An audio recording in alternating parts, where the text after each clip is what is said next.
so mu by'ukuri rero banyubakireho izina ko ndarifite nabo bakomeze bishakishe barebe ko barigira nimba uko mu Rwanda tutaragira uwo muco wuko unkoreye ibintu nk'ibyo ngibyo natakaza revenues zanjye nkahita nkujyana mu rukiko bituma abantu bakomeza gukora amakosa umusubirizo ubwo Mutabazi yadahara abantu baraza bakibatiza abasesenguzi abo ngabo ibyo bavuze nimba bavuga ko ari abasesenguzi ninjye musesenguzi mukuru ninjye mutoza abasesenguzi atazanagira ngo sinabonye yuko yakoze ikiganiro akavuga yuko njye na Dr Bizimana ngo dukora amakosa leta katureka nimba guhumura abanyarwanda no kubereka imigambi mibisha ye tuba twanamweretse ibimenyetso abandwanyije bari baguriwe benshi nk'ayo mafaranga baba proposinga nyemeye ejo ugashaka kuvuga nabi ibigarasha byahita bimpa mission yo kuza kugusenya ibyo nimba rero Mutabazi atarabigiyemo hari abandi babirimo katikati bamwe bacurisha amafaranga avuye za Zambia ese undi nimba bari proud y'ayo mafaranga kuki batajya baza ngo bavuga ngo njye amafaranga ncururisha yavuye Zambia narabihimbye ubwo umuntu yamamagaraga ari i Burundi na nimero y'I Burundi akambwira ngo ni inkure kuri status yanjye ya WhatsApp ijambo ry'abango #teampick2024 ngo ariko ngo imyaka 3 gusa ngo niwemera gukuraho iyo teampick 2024 uzagaruka gusosengura ngo nyuma y'imyaka 3 ngo uri mu modoka nk'iya Rwema yavuze ngo imodoka nk'iya Rwema ntago hano nje kuvuga umuntu ndi gukotinga ibyo umuntu yambwiye niwe muntu twavuganye nkamukupa ntarangiza kumwumva ko nahise numva kari kigarasha butwi ariko umuntu arambwira ngo mu myaka 3 ngo ukuro teampick iyo se ni business yihishora ngahe yunguka ngahe ku buryo bizatuma iriya modoka tubyemere ni miliyoni wenda zirenga 100 nubwo atarasobanura abanyarwanda acuruza yandi yaturutse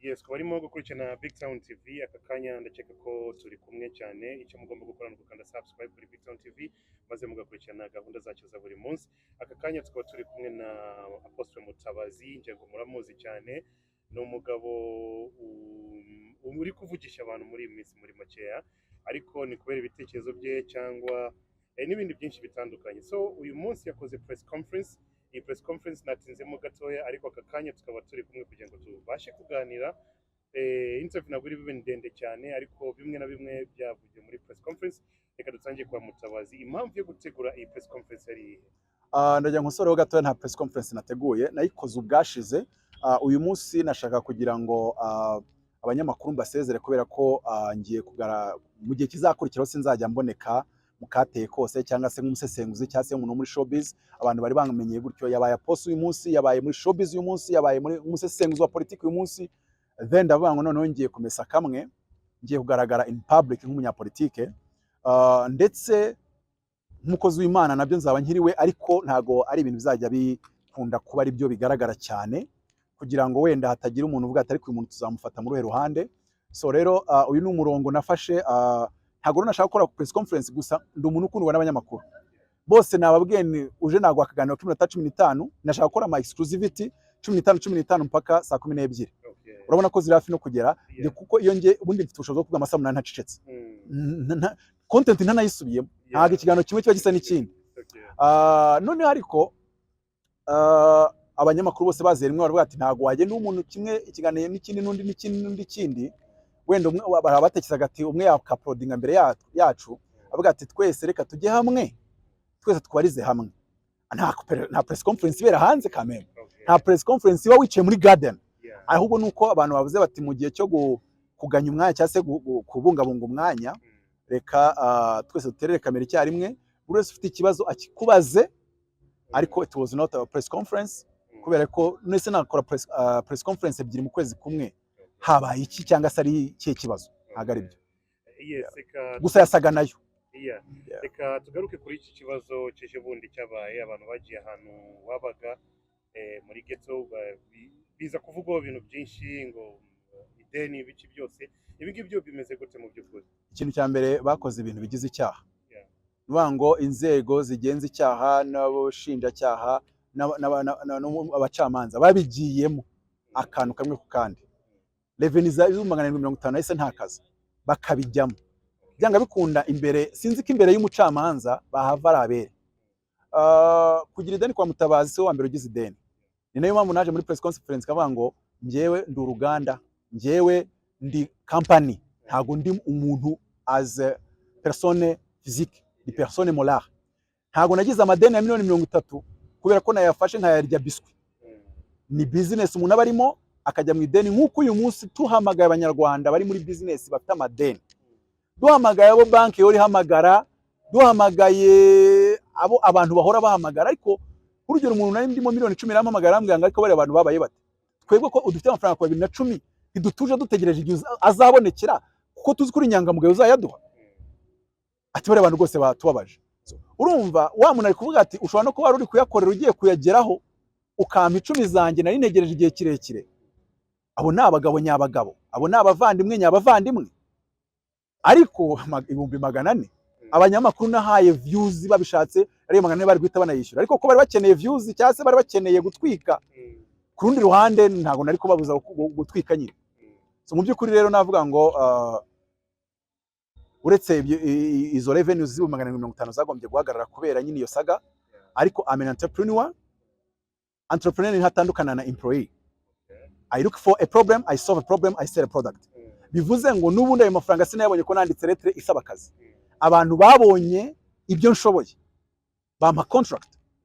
Byanga bikunda rero ubu ni inshingano yanjye ari kugira ngo ndeba hari ibibazo niga umuti w'ibyo bibazo mbone indi contract. Ibyo mutabazi si ikibazo. Nta nubwo biriya bintu byari bimbayeho rimwe. Nimba umva sinabwira ngo iki. Natangiye entrepreneuria nabo bonye isoko rya miliyoni 80 ifite imyaka 19. Ubwo rero mu magambo make yanze ubuzima bw'ideni ririya nta nubwo narigita, nta nubwo ari naryo. Firiya nta nubwo nabona uko mbyita. Kandi abagabo nyabagabo muri iki gihugu bazi ubuzima bw'amadeni, bazi bayarimo, bazi bayasohokamo.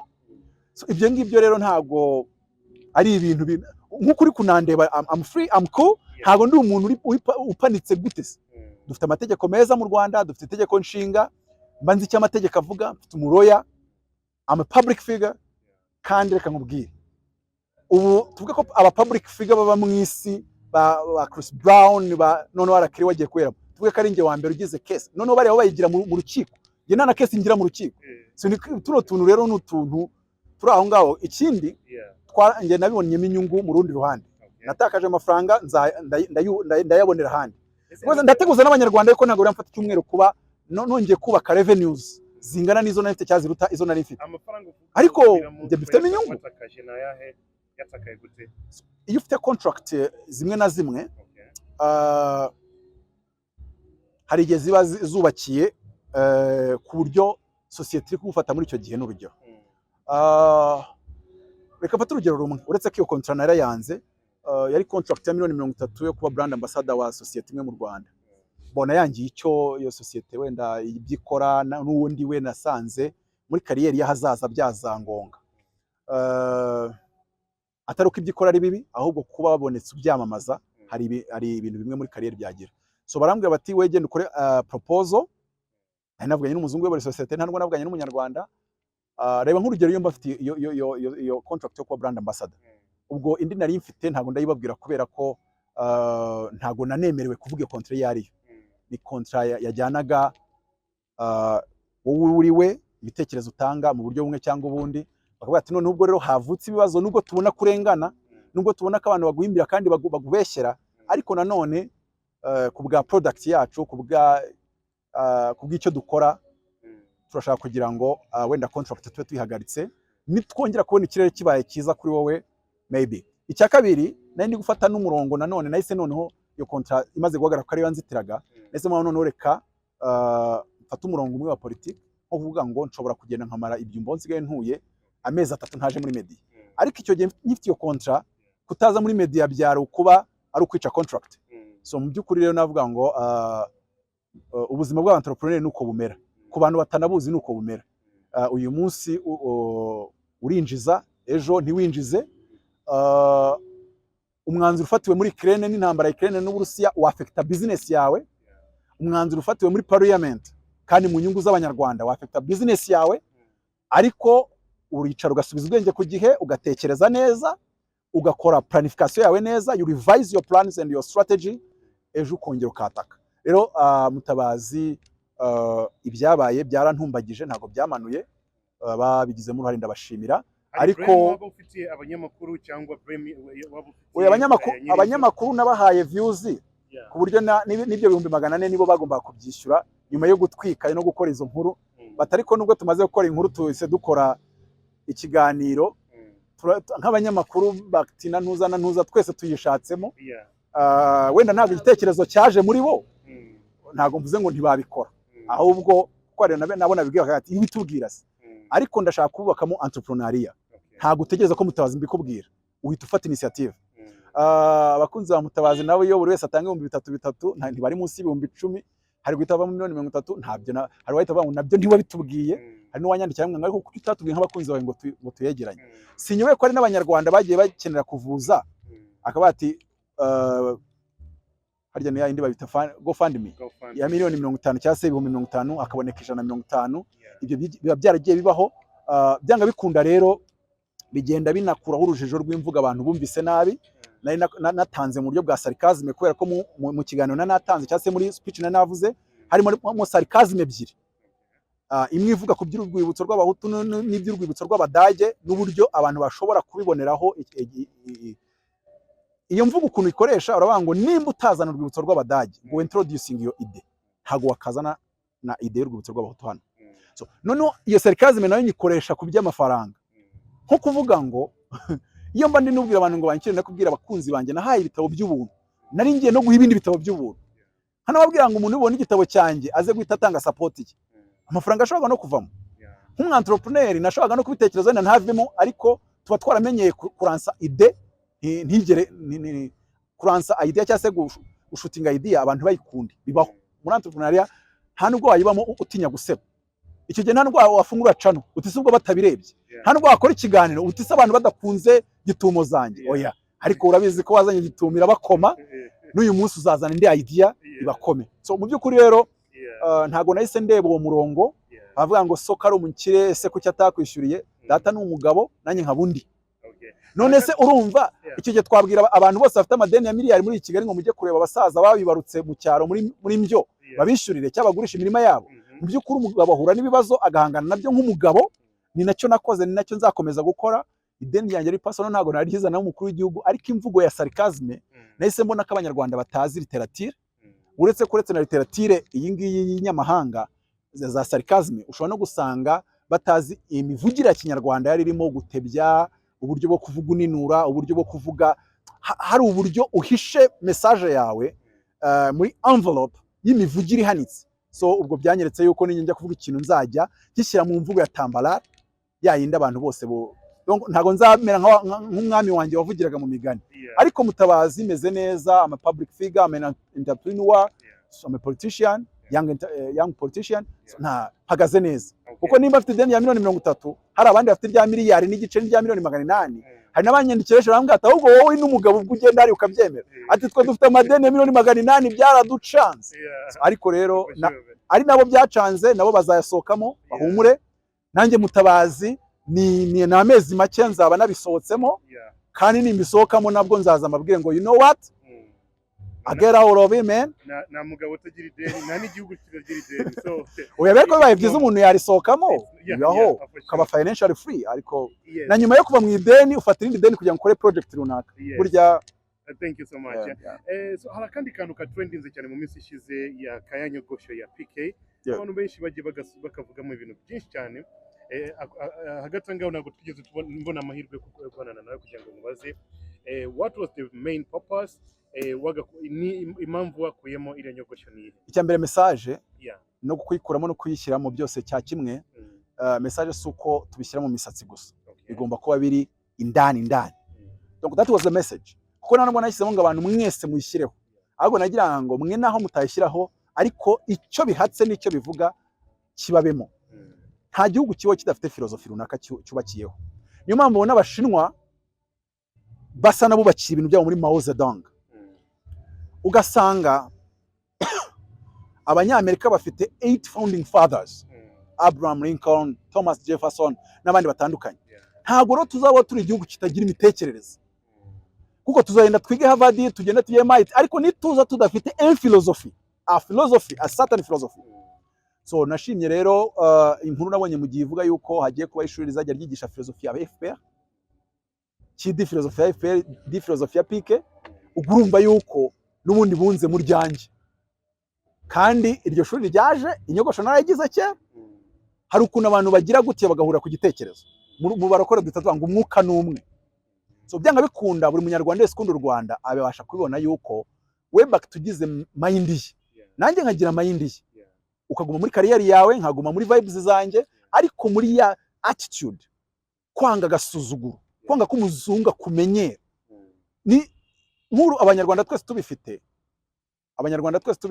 nta muntu wajya ajya kujya mu bazungu ngagiye kuturega mu bazungu nk'ibintu njya mbona kuri muhoza Victoire yagiye muri CNN opinion yanditse inkuru yashishimuye kandi ari u Rwanda duhuriyeho kandi ejo mu gitondo akumva kazagaruka nkanamuha amajwi gute se waduteje abazungu udusuzuguza abazungu ariko iriya pike iravuga ngo ufite iyi mentality ntago yajya kwiteza abazungu ntago yakisuzuguza uwo ari we wese aharanira agaciro ke kandi agaciro kawe si ukurya utwawe ukagerekaho n'utw'abandi ni ukuvuga ngo ni ugufata ibyawe ukareka n'iby'abandi bikaba ari ibyabo bivuze iki kugira imitekerereze nimba uvuze ko ufite ideni sindaza ngo ndihunge ndahagarambwe ngo yego ndarifite and I'm working on it ahubwo nkugaye yuko wansebeje mu ruhame ariko nubango iyi mitekerereze nibuza Mutabazi kugira umwihariko we ntibuza Bakti kugira umwihariko we nuko nabirebye nkavuga ngo kugira ngo u Rwanda twubaka u Rwanda rwa 2050 cyangwa se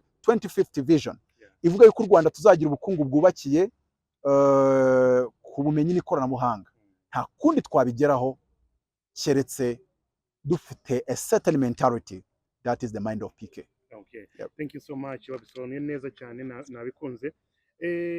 Hari inzira yo kwinjira muri politiki ibi ngibi wabitekereje byari inspiration yavuye hehe kubera iki ugiye kujya muri politiki ese apostre bizavamo uje tukwite politician cyangwa byose uzabifatanya ubikorere hamwe nta munsi numwe nigeze mbona Musa Fazil wenda n'urugero ntanze ndanamukunda ndanamwubaha n'abandi ba Mukama Bas ariko tukapatse Musa Fazil baravuga ngo honorable minister sheikh bakuragamo shehe akora kibutse icyo ni igisubizo kuri wowe nta nubwo mvuga ngo uyu munsi ninjiyemo kuko nta nicyo nje gukora nta nsanzwe nkora ahubwo nuko ngiye gukuraho ibindi byasaga n'ibibi bangamira noneho bikagaragara mu buryo bweruye kubera yuko sibanga Mutabazi nari nsanzwe senyera umugozi umwe na leta hanga ibitekerezo bishimangira kandi bishyigikira umurongo turimo gerageza kandi nkomeza gushyira imbaraga mu kurwanya abashaka kudusenyera ubumwe bw'abanyarwanda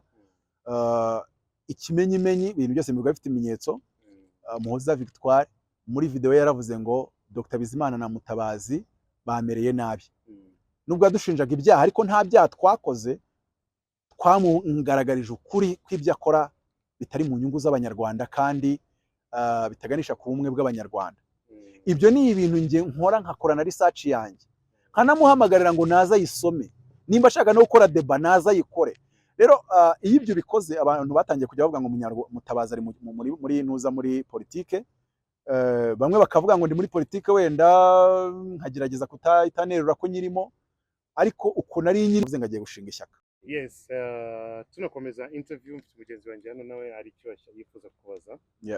Urakoze cyane Bakti, reka mbanze nsuhuza Poso ndagira ngo banze gira utuntu clearing yenda tugende dusubiza twihuse ikintu cya mbere muri press conference ishize hari ushobora koko wakuye izina rya Poso winjira muri politike cyane ryo riracyavuye izina rya shehe n'irya Poso n'irya padiri ntaho bijya upfana nabyo nta dimobi bibaho so ntago riba ryavuyeho n'umuhamagaro w'Imana ntaho uba wagiye kubera yuko igihe kimwe abitwaga ba Yosefu bashobora kugaragara nk'abakozi ba Farawo cyangwa se bo mu bwami ndetse bakomeye ba Daniel na Basidoraki na Meshaki na Abednego bagaragaye abakozi b'ubwami bwo bari barimo ariko ntibyanakuye yuko Daniel yitwa umuhanuzi. Daniel umuzi nk'iki umunyapolitike cyangwa umuhanuzi? Umuzi nk'umuhanuzi, ngiye muzi nk'umunyapolitike uretse kari byose. So mu by'ukuri cyo ntago cyaba imbogamizi kandi uko nari ndimo mbivugaho nta kintu nje gukora ntari nsanzwe nkora kera. Nzakomeza mbona rindiwe ahubwo noze ibyo nakoraga kandi usho gukorana n'ubuyobozi. Noneho nibanshima nzajya muri equipe, nibatanshima nzakomeza. Erega buriya mu kibuga n'abatari mu kibuga barimo n'abarengura imipira, ariko nabo ntiwavuga ko badakenewe. So byanga bikunda rero nge biranezeje cyane cyane ko ibyo nkora mbikora mu nyungu z'u Rwanda n'abanyarwanda. Iyo hari uwaje azanamo abacakuri mu banyarwanda Ingabire Victoire nkajya gusenya ikinyoma cye, ntago mbikora ko hariho contract. Hari n'abajya bambaza ariko wakwishyuye ngahe, ntiwakubwira ibibazo nifitiye iwanjye. It's kind of umuntu aricara akemeza ko waguzwe uri gustrugglinga n'akawunga, ariko wowe ubuze umutima wawe, ubuzi n'impamvu uri gukora ibyo uri gukora, ko buri wese akamika n'umutima we. Nimba nzi ko ndi gukora abanyarwanda, nimba nzi ko ndi gukora icyo Imana yashyiriyeho gukora mu gihugu cy'u Rwanda, ubwo n'undi nawe icyo ari gukora nuko ari cyo yemera yuko ari cyo umaro. Gusa wenda nk'abanyibasiye bakansebya, nababaza ngo ugiye imbere y'Imana uzabihembesha. Kabiri, ko njye ari ibyo nkora mu Rwanda byubaka u Rwanda, nawe se tuvuge yuko ibyo uri gukora nabyo uri kubaka u Rwanda, iryo tafari ryawe ryubaho. Ariko ubwo buri wese aba yisubije burya. Hari ishyaka rya politike cyangwa ni oya, na n'uyu munsi ntago ndagira ishyaka njyamo, ngize iryo njyamo ryabare FPR kameme. Hagize nk'umuntu nzanira izindi nkiri gito. wakoze application kuri FPR iyo kujyamo nk'umunyapolitiki. Ndavuze ngo ntaryo ndajyamo kugeza ubu. Ku bantu batanabizi, iyo uyobora itorero mu buryo buri active, ntago amategeko y'amashyaka aba kwemera yuko wajya mu ishyaka. Cyokoze warijyamo nk'umuntu usanzwe, ariko n'urugero nta wa mukada wa FPR uri na potre uyobora urusengero. Bivuze ngo ndamutse ngiye mu ishyaka cyangwa se muri politike, hari aho nzasabwa ko ndamutse ngize n'urusengero nza nkicara mu ntebe, ariko ntaba ari ushumba ari imbere. Byanga bikunda kugira ngo abantu batazajya bumva ibyo babwiriza ku ruhimbi bakabyitiranya n'ibitekerezo by'ishyaka. Ibyo ni ibintu rero bigira uko bijyananwa. Wasanga nabona kubwiye bari bashehe atarajyaga mu musigiti ngo yigishe. Ibyo ni ibintu bafite ukuntu kimwe kijyana n'ikindi. Nkuko iyo uri umusirikare utajya muri politiki, iyo ugiye kujya muri politiki ubanza ukegura mu gisirikare cyangwa se bakakudemobiliza. Byose bifite rero umurongo bikorerwamo n'uko amategeko abigena. Aposo, hari abasesenguzi bakomeye hanze rwose basesenguye iriya press conference yawe, ndetse baza kugaruka ku kintu gikomeye bavuga ngo Aposo Mutabazi yayikoreyemo amakosa menshi, ariko IQ ye twayibonye kuko press conference yaje kurangira atanze igitabo kivuga ku mateka ya FPR. Icyo kintu urakivuga igitabo? Ntacyo navuga ku byo abantu bari munsi yanjye bavuze. Niyo mpamvu nyine bamvugaho ukwezi kukarangira ntarabavugaho. Njye nakuvuzeho gatatu taramvugaho, ntabihagarika. Ariko aho nta trick washyizemo yo kuba wari uzi ko ibintu biremereye koko, ariko umva mubwire, nkuvuzeho gatanu taramvugaho, natangira kwibaza ubundi ndi mu bice. So mu by'ukuri rero banyubakireho izina ko ndarifite, nabo bakomeze bishakishe barebe ko barigira. Ariko ndabifuriza ko bazava kuri urwego bakajya ko real people, real men discuss ideas. Average people discuss events. What they are doing, they are discussing people. Kuvuga ngo uraganira kanaka yambaye ari cyangwa inkweto yayiguza muri quartier afite ibibazo, ukavuga ngo kandi uri umusesenguzi, uri umuntu uhagarara imbere y'abanyarwanda, simbifuriza kuguma kuri urwo rwego ko ruraciriritse. Kuba rero tuza tukavuga ibitekerezo, tukamenya aho igihugu cyerekera, tukazana ibitekerezo dutanga umusanzu, kandi niyo nsitaramano burya, kandi burya akosa n'ukora. Ndabifuriza kurenga urwo rwego, ruraciriritse. Ntibazategereze ko hari undi muntu uza kubibabwira no kubibaganiriza. Let them discuss ideas. Wavuga kuri event ya Press Kid nkayivugaho, ariko umuntu umwe ashobora kuyivugaho atari kuvuga ku muntu. Ndaba nk'urugero, nimba His Excellency yaravuze kuri Press Kid nubwo atavuze izina rye, ariko ntago yigeze avuga mu rugo ukarya ukabaho, yaje kuvuga gusa ku kintu bita ide cyangwa se ideology ya human trafficking. Just that. Mutabazi rero ushobora kumuvugaho, ariko nkumva ukuntu wamvuzeho watatse ide za Mutabazi, cyangwa se from ibyo Mutabazi arimo you brought an idea, ariko hari igihe mbona gusa you are starting to attack me as a human, ndetse ukanarenga ku bintu bimwe na bimwe itegeko nshinga ritakwemerera kurengaho. ingingo ya 14 ntabwo ikwemerera gukora ibintu bisebya mu ruhame, ukabinkoraho noneho mu ma information 80% y'ibinyoma.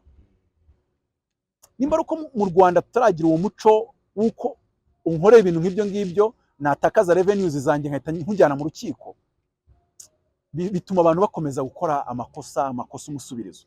So mu by'ukuri ndumva aricyo navuga. Abo ngabo ibyo bavuze, nimba bavuga ko ari abasesenguzi, ninjye musesenguzi mukuru, ninjye mutoza abasesenguzi. Nimba ibyo batabyemera, mfite ibiganiro by'ubusesenguzi bya geopolitique kuri 3D nakoze kuri M23 byarebwe n'abantu 200,000. Hazajye uza tubigire nka challenge, akora ikiganiro kuri any geopolitics issue, narebwa n'ibihumbi 100, ataje ngo avuge kuri ntuza na president ngo avuge kuri trending, azavuge kuri geopolitic saga, cyangwa se akora ikiganiro uko nakoze press conference navuze ku kuntu Afrika yazamuka, technocratizing Africa, aze one abivuga abantu baze kumwumva, kabiri ikiganiro kigira 40,000 ku munsi umwe cyashutinzweho. Ibyo tubizi ku bintu by'amatrends n'amasaga, tubizi mu bintu bya showbiz n'ahandi hatandukanye. Kandi uwo muco wo kutemera umuntu ufite icyo kurusha bawucikeho ntacyo umaze, nta n'icyo umarira Abanyarwanda, ahubwo wemera ko Mutabazi kurusha ukagenda nawe ukamugira ishyamba ukaza umurusha. Nanjye nabona undusha ko nashaka kurushwa, ndi nyamugenda mu b'imbere singenda mu b'inyuma, none nanjye nkagenda nkihinga nkagaruka none ibyo bitangira kungura society, our competition ikaba nkubaza ikindi kibazo gikomeye ukomoje hano mu inyungu kuri society. Watangiye ukomoza uvuga uburyo uje gusezera itangazamakuru ndetse utazongera kurigaragaramo cyane, ariko nkibaza ngo kutinyuka kuvuga ngo ugaruwe na Ingabire Victoire. We have unfinished business. Nje nawe nejo nzagaruka kubwe, nimba mvuye muri media ariko kuri we atarasaba imbabazi Abanyarwanda, Abanyarwanda bose batarasobanukirwa uburyo ingengabitekerezo ye, ibitekerezo bye byubakiye ku gucamo Abanyarwanda kabiri no kugumura abaturage. Nyira ahangaha ndawaninga agasore nabonye ku kwezi, cyangwa se nimba ari umugabo nabonye afite ubavu rutoya, ntago ari ikibazo cyo gusuzugura we, kuko nawe atanga ibitekerezo. Ndabanza mwubahe ko atanga ibitekerezo, ataganira abantu, discussing people. Ubwo mvuga ari yisi, sinshaka kumushyira mu ijwi, ariko ibintu numvisha avuga ngo nk'uwagutura ngo nkaba Museveni ngo nakumvisha wari gushaka kwerekeza ku by'u Rwanda. Rero ibyo bintu byo wango mwese igisubizo ni iki, ariko natewe nawe yamushyirishagamo ngwenga igisubizo ngo nuko abasaza ngo abaturage babagumukana ngo ahubwo bakabagumukana byanyabyo. Ibintu ariko simbihimbye, ntago mbihimbye, ariko ntago nabishimye, sinanabishyigikiye, kandi abyitondemo atazasanga yakoze ibigize icyaha. Rero aho navuga ngo kuvuga ngo ngaruwe nawe nuko mbere yuko izisaga ziba yari yanyatatse, ntago yanyatatse isaga irimo, yanyatatse mbere n'iyisaga ikurikizaho, ariko atazanagira ngo sinabonye yuko yakoze ikiganiro akavuga yuko nge na Dr. Bizimana ngo dukora amakosa leta katureka. Nimba guhumura Abanyarwanda no kubereka imigambi mibisha ye, tuba twanamweretse ibimenyetso, ibihamya, nkaho yaje ngasubirikanye na bya bihamya n'ibimenyetso, ngo ariko ngo ngeyo ngengabitekerezo mu nshinja ngo nayiburanye ngo mu rukiko rwa EAC ngo ndatsinda. None se EAC izagutora ko numva uvuga ko ushaka kuzitoresha hano? Uzatorwa n'Abanyarwanda, bayisobanurira Abanyarwanda ibyo bitekerezo byawe kuki bihora bisa n'ibyerekeza mu kugumura abaturage. Ibyo byatumye nanemera ko one day nshobora gukorana nuza debate nawe, kuko ntago hari n'igihe umuntu yajya avuga nta umusubiza akagira ngo hari abantu batinye kuvugira ahari. Rimwe na rimwe akashaka kwereka Abanyarwanda ko ari ufite ukuri, kubera ko bari abantu ikintu bashaka nimba utabizi. Gusa ntumbaza aho akura za lobbying zimujyana kuri CNN, zimujyana kuri Al Jazeera. Gusa wowe uvuze ikintu cyagira kuri Al Jazeera, none si ibintu avuga baketse ko ari ibintu bifite ubuhanga buhambaye. Ntago ari cyo kibazo. Hari abantu b'abazungu baba bifuza kutuduruvanganya umunsi ku wundi. Iyo rero babonye uwo muntu waza basa n'abamutiza umurindi, n'igihugu bwacyo kugira ngo kiziye kuri Al Jazeera na CNN bisaba lobbying, isaba amafaranga menshi. ntumbwire ko rero yicara hano mu Rwanda iyo lobbying ikikora, hari abayikora. So mu by'ukuri rero iyo nshaka kuvuga ibimba ngira ngo abanyarwanda bamenye, aho kuganira ibisorori bya Mutabazi n'amakoboyi n'amasupresse n'amatiketi n'amakositimu yari ari mu nzu bafunguye, reka turebe ahubwo ibibazo nyabyo dufite nk'abanyarwanda, tunareba uburyo twabivugaho, kandi abantu boye kwigira bandi bindeba, kuko nimba hari ibintu ari gusenya nibisenyuka iyo ngaruka nawe izakugeraho.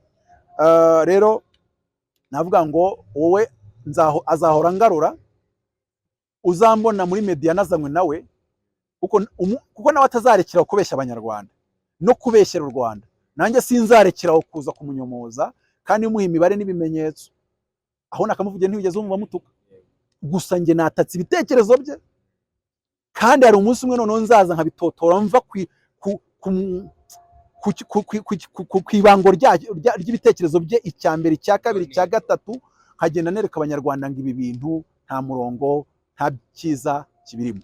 Icyo bagamije ni kimwe gusa, n'abarema mu mitwe y'abantu ngo harimo itsinda ryitwa nyamwinshi, mu kumirira itsinda rindi ritoya rero rishaka kubamaraho, rishaka kubarya rikabamara. Nanjye Mutabazi utambwira utagira ngo muri zisaga ntabona naragiye mbona, bashaka kukwereka ngo ufite ibyo bibazo rero ugomba nawe guhita urakara, urabona ufite n'aba ngiye ibibazo mfite n'ibyanjye nka Mutabazi, nzabivamo nka Mutabazi. Igihugu mfata ideni nticyari intumye kurifata, rinanira ntago cyabigizemo uruhare, mu bakiriya banjye nari mfite nticyari kirimo, ahubwo ugiye no kureba ushobora gusanga hari aho cyagiye kimbera, gusa nabita ngo iki, hahandi uvuga uti ntacyo naburiye igihugu, ntacyo naburiye igihugu, ku buryo kandi burya niyo bavuga ngo ntango hari icyo ubundi se bavuga ko waburanye igihugu iki cyagwaye umutekano, cyanakubyaye, cyanaguhaye nyine. Birumvikana kose, nyemerera twihute mu umuntu w'impunzi n'udafite igihugu niwe uzi agaciro k'igihugu, niyo cyaba ntacyo cyagwaye mu bifatika, igihugu tukigomba byinshi. Ngenza iteka nzakorera igihugu, ntavuga ngo kuva nakoze ibi n'ibi ngo iki gihugu kindimo byinshi, ngo nakoze byinshi by'ubwitange. Ubwitange bwose watanga ku gihugu, iyo uri vrai patriote, uhora uzirikana ko the nation owe you nothing but you owe it everything. Uwo niwe Mutabazi. Igihugu ngira ideni ritarangira, igihugu nta deni kindimo, igihugu nyobowe neza, nisha umuyobozi buhari, ni nayo mpamvu mbutanga umusanzu, kandi nanjye mfite ibindi bibazo byanjye ku ruhande. Kose nyemerera nkubaze ikibazo nkotinga amagambo wivugiye ubwo wari uri muri press conference, ni wo kunda kuvuga ngo detaye ntoya muri politiki irakonta, ari nabyo reka ngaruke kuri Tom Ndahiro yakotinze ijambo wimugarukaho kubera kadusha imyaka, kandi umuco ntunyemerera kumusubiza. Wowe muri press conference warivugiye ngo nyakubahwa Perezida wa Repubulika, nimunyishyurira aya madeni ibyari byo byose, donc uri